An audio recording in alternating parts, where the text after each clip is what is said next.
a tendency to make up words or phrases that tend to capture the essence of a situation. These are words you're probably not going to find in the Naples Daily News, but I want to share a couple of them with you. Dysphonia. Dysphonia is the addiction seen in many of my teenage patients, and even quite a few adults, where they must be physically touching, looking at, or listening to their cell phone every waking second.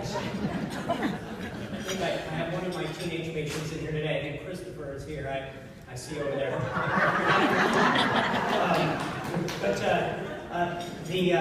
I always found it interesting that prison cell and cell phone share a word in common. If anyone in the audience here tonight feels that they're afflicted with dysphonia, please see me after the presentation. Diarrhea.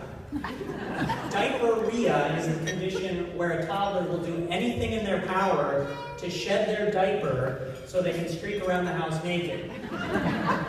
Treatment for this condition has included putting the diaper on backwards, duct tape, overalls, or zipping them up in long-footed PJs with the zipper along the back. Implementing these measures usually prevents parents from finding any unexpected treasures lying around the house. Groundbreaking. Groundbreaking is defined as any initiative that stands a strong chance of preventing the leading cause of death among 1 to 4-year-olds in Collier County and the state of Florida. In 2009, 2 toddlers, Jackson and Natalia, drowned within 2 weeks of each other on Marco Island.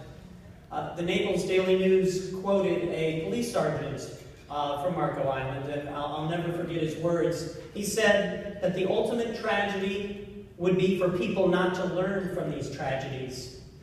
Well, Jackson and Natalia taught us that despite the many great individuals and great organizations we have in Collier County teaching water safety, children were still slipping through the safety net.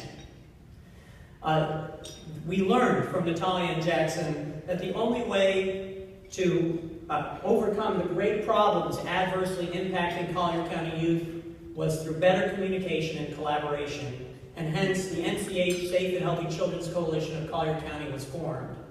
Today, we have a groundbreaking water safety program that transports children from disadvantaged daycares and preschools to certified aquatic facilities where they spend 30 minutes a day for 2 weeks learning water survival skills.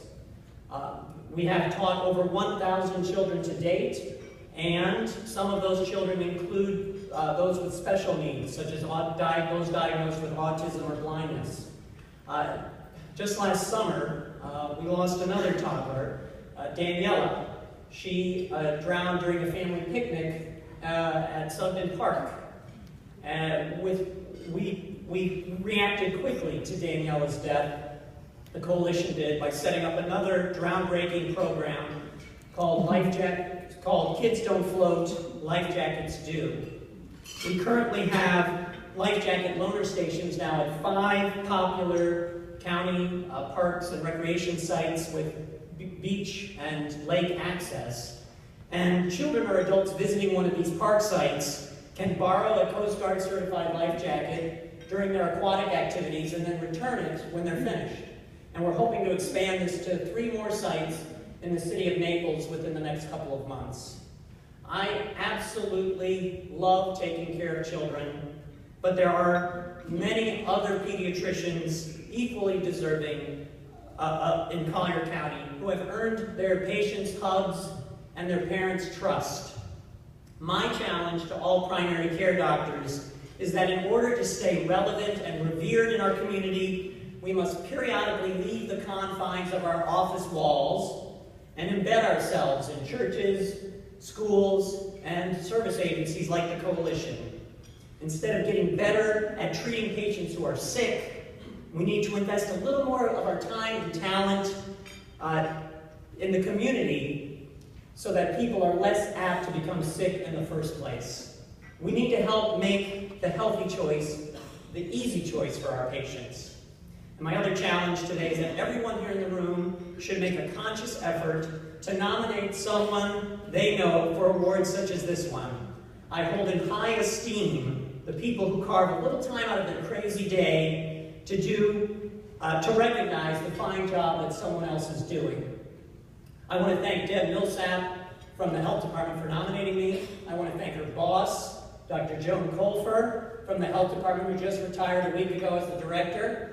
I also want to thank Dr. Colfer for giving us one of her employees, Paula DeGrigoli, who is the Coalition's executive director and only employee. She works upstairs from me in an office that's complete chaos, but she is the Craggle. If you've seen the Lego movie, she's the Craggle or the crazy glue that brings everybody together to do some truly miraculous work.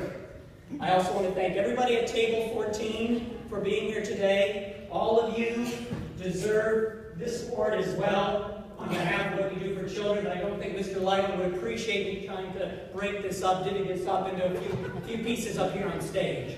Also, Table 1, my family. I want to thank my 3 kids, my mom and dad, my younger brother Scott, and especially my wife Beth, for instilling the giving spirit in my heart, and for never letting me forget that inner child that dwells inside each and every one of us. My final thought, and this thing's blinking at me, stay involved with kids, even if it means making up a few words along the way, because if you can make a child laugh, then you truly